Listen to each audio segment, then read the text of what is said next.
नमस्कार दोस्तों, जेके स्टडी में आप सभी का स्वागत करता हूं। उम्मीद करता हूं कि आप सभी खुश होंगे और आने वाली कॉम्पिटिटिव एग्जाम की अच्छी तरह से प्रिपरेशन कर रहे होंगे। तो जो आज की वीडियो है वो रिलेटेड है एनटीए नेट के पेपर 1 से। अगर आपने हमारा चैनल अभी तक सब्सक्राइब नहीं किया है तो प्लीज़ चैनल को सब्सक्राइब कीजिए और बेल आइकन को प्रेस कीजिए ताकि आप तक हर नई वीडियो सबसे पहले पहुंच सके। तो चलिए शुरू करते हैं। जो आज की वीडियो है, अगर आप NTA NET national eligibility test for assistant professor या जेआरएफ की तैयारी कर रहे हैं तो ये वीडियो आपके लिए बहुत ज़्यादा जो है हेल्पफुल होने वाली है। इसमें हम पेपर 1 का जो जनरल पेपर होता है सिलेबस डिस्कस करेंगे, जो सभी स्टूडेंट के लिए जो है सेम रहता है। तो पेपर 1 में आपके जो पेपर 1 का कोड रहता है वो रहता है 0 0, और इसमें आपके जो है टोटल 10 यूनिट्स है।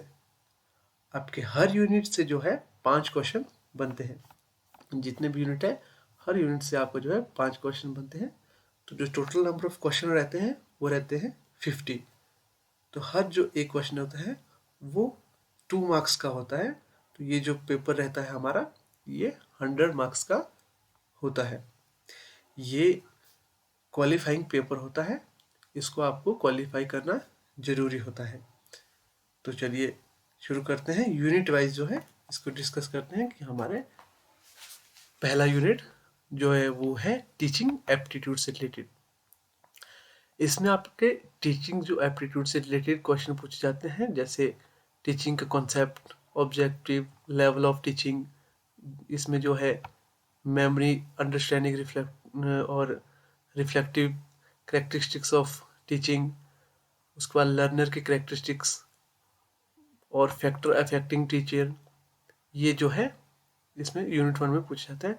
और अभी जो नए जो इसमें सिलेबस में ऐड हुआ है वो जैसे ऑफलाइन एंड ऑनलाइन जो मेथड है स्टडी टीचिंग के वो जुड़े हुए हैं। जैसा कि आपको पता ही है कि कोविड के दौरान जो है सबसे ज़्यादा ऑनलाइन ही क्लासेस चली हुई है। तो उससे रिलेटेड भी आपको जो ये सारा कवर होता है ये टीचिंग एप्टीट्यूड में ही कवर होता है। और ऑनलाइन जो मेथड होते हैं जैसे स्वयं है, स्वयं प्रभा है, मूक है, ये सभी जो है आपका यूनिट 1 में आता है। और जो इवेल्युएशन सिस्टम है, जैसे नए नए जो भी सिस्टम यूज़ किए जा रहे हैं कॉलेज द्वारा, choice based credit system in higher education और कंप्यूटर बेस्ड टेस्टिंग, ये सभी क्वेश्चन आपके जो है टीचिंग एप्टीट्यूड में आते हैं। इससे जो है आपके मिनिमम 5 क्वेश्चन हर बार जो है पेपर में पूछे जाते हैं। उसके बाद जो आपका दूसरा यूनिट रहता है वो रहता है रिसर्च एप्टीट्यूड का। तो अगर आप नेट की तैयारी कर रहे हैं, अगर आप चाहते हैं कि आप जूनियर रिसर्च फेलोशिप करें, तो उसके लिए जो है रिसर्च एप्टीट्यूड भी आपका जो है चेक किया जाता है पेपर 1 में ही, जनरल पेपर में ही।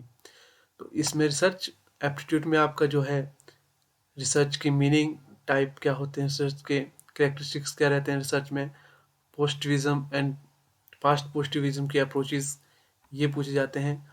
और जो सबसे ज़्यादा इंपॉर्टेंट रहते हैं, सबसे ज़्यादा जो क्वेश्चन बनते हैं वो बनते हैं मेथड ऑफ, जो रिसर्च के जो मेथड होते हैं उससे सबसे ज़्यादा क्वेश्चन बनते हैं। जैसे एक्सपेरिमेंटल रिसर्च क्या होती है, डिस्क्रिप्टिव रिसर्च क्या होती है, हिस्टोरिकल रिसर्च क्या होती है, क्वालिटेटिव और क्वांटिटेटिव जो मेथड होते हैं रिसर्च के वो क्या होते हैं। उसके बाद आपके रिसर्च में कौन कौन से स्टेप्स होते हैं, ये जो है रिसर्च एप्टीट्यूड के अंडर आते हैं। इसमें जो ये न्यू जो ऐड किया गया था तो वो ऐड किया है application of ICT in research.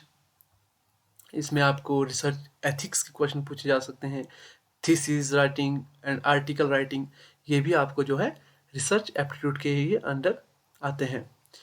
और आपका जो तीसरा यूनिट है वो है कंप्रीहेंशन। कंप्रीहेंशन में आपको एक जो पैसेज मिलता है, आपको पैसेज के बेस पे जो है जो क्वेश्चन पूछे जाते हैं उसके आंसर आपको जो है देने पड़ते हैं। उसके बाद जो चौथा हमारा जो यूनिट रहता है वो रहता है कम्युनिकेशन से रिलेटेड। हमारा जो पेपर 1 का 4th यूनिट है वो है कम्युनिकेशन। कम्युनिकेशन में आप जो है सभी तरह की कम्युनिकेशन, जैसे effective communication, verbal and non verbal communication, intercultural and group communication.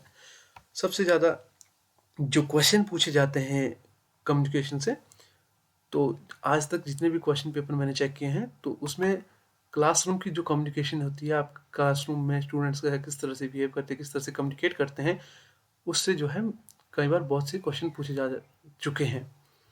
और बैरियर एंड इफेक्टिव कम्युनिकेशन, ये भी एक इम्पॉर्टेंट टॉपिक रहता है कम्युनिकेशन का।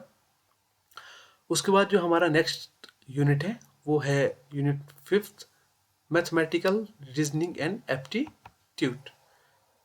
इसमें आपको जो है नॉर्मल सिंपल मैथ आता है, ज़्यादा डीप मैथ नहीं आता है, क्योंकि ये जो पेपर है जनरल पेपर होता है। इसमें जितने भी स्टूडेंट नेट से जो अपीयर कर रहे होते हैं, चाहे वो हिंदी के स्टूडेंट हो, इंग्लिश के स्टूडेंट हो, कॉमर्स स्टूडेंट हो, उन सब के लिए सेम रहता है।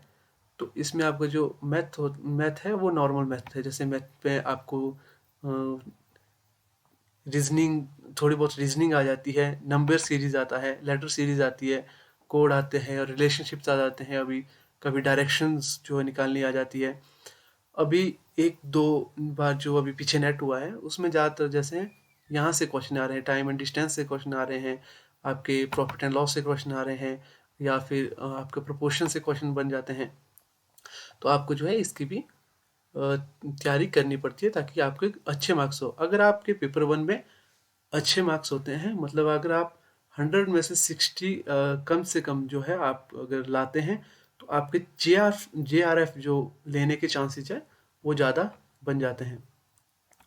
उसके बाद जो सबसे ज़्यादा क्वेश्चन अभी कुछ टाइम से, जब से ऑनलाइन एग्ज़ाम हो रहे हैं, तो सबसे ज़्यादा जो पूछे जा रहे हैं वो यहाँ से पूछे जा रहे हैं, लॉजिकल रीजनिंग से। ये जो यूनिट है वेरी वेरी इंपॉर्टेंट यूनिट है। यहाँ से जो है क्वेश्चन बहुत ज़्यादा बन रहे हैं, मतलब आ रहे हैं, रिपीट बहुत ज़्यादा भी होते हैं, और यहाँ से ज़्यादा पूछे भी जाते हैं। और जो पूछे भी जाते हैं वो पूछे जाते हैं यहाँ से, आपके इंडियन लॉजिक से। इंडियन लॉजिक जो है अभी पिछले जो अभी पेपर हुआ था उसमें ही जोड़ा गया था, 2019 में शायद ये जोड़ा गया है इंडियन लॉजिक। इसमें जिसमें प्रमाणा, प्रत्यक्ष, अनुमाना, उपमाना, शब्दा, अर्थपटी, टेस्ट, वर्ब टेस्ट मनी, इस यहाँ से जो है बहुत सारे क्वेश्चन आपके लिए बनते हैं। और एक क्वेश्चन जो है वेन डायग्राम का हमेशा जो है पेपर 1 में देखने को मिलता है।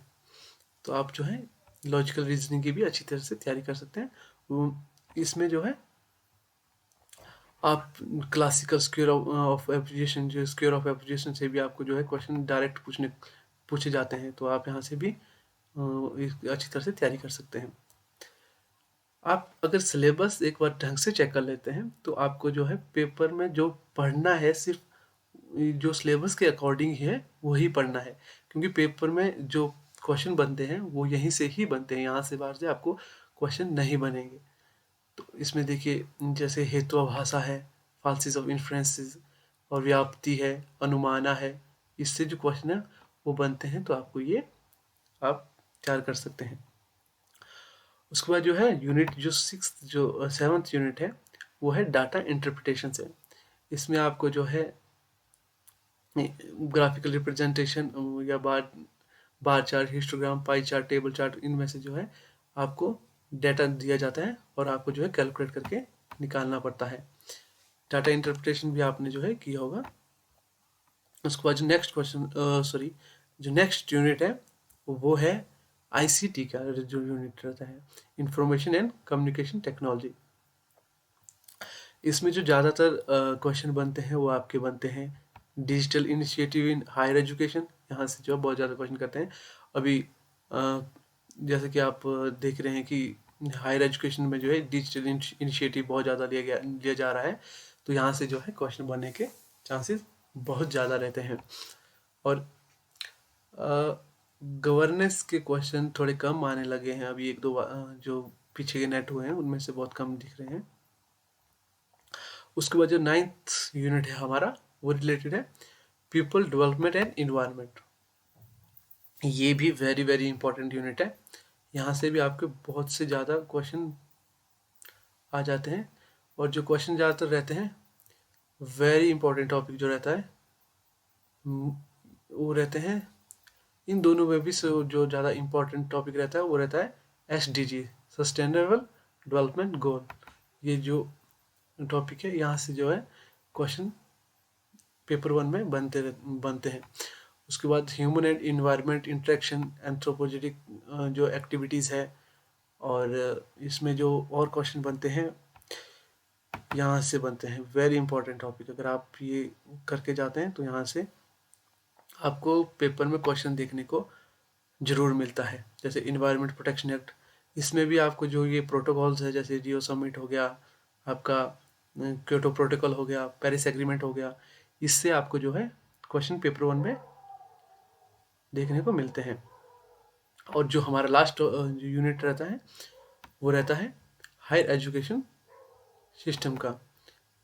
उसमें आपको जो है इसमें जो क्वेश्चन बनता है तो डायरेक्ट क्वेश्चन बन जाता है रैंकिंग का, कि हमारा जो इस टाइम नंबर 1 कॉलेज कौन सा है।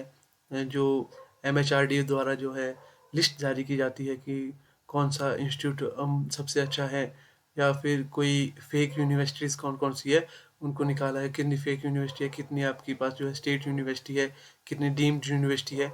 ये सारा जो है यूनिट 10 के अंदर आता है। तो इसमें आपने आपके जो है जितने भी एजुकेशन इंसिडेंट इंडिया में हुई करती थी, पोस्ट इंडिपेंडेंस इंडिया में जो एजुकेशन सिस्टम था, इवोल्यूशन कैसे हुआ हायर लर्निंग में, वो सभी जो है इस यूनिट में है। तो जैसा कि मैंने आपको स्टार्टिंग में ही बता दिया था कि इसमें 5 क्वेश्चन ईच रहते हैं, पर ऐसा नहीं होता। कई बार जो है टीचिंग एप्टीट्यूड से ज़्यादा क्वेश्चन आ जाते हैं, रिसर्च से थोड़ा कम आ जाता है। कई बार ऐसा भी हो जाता है कि आपको यहाँ से क्वेश्चन ज़्यादा मिल सकते हैं, लॉजिकल रीजनिंग से ज़्यादा क्वेश्चन मिल जाता है देखने के लिए। और इस तरह से अगर आप नेट दे रहे हैं तो आपको सबसे ज़रूरी है आपका पेपर 1। अगर आप पेपर 1 में अच्छी तरह से, आपकी कमांड पेपर 1 में बहुत अच्छी है, तो आप बड़ी आसानी से जो है अपना नेट जो है क्लियर कर सकते हैं।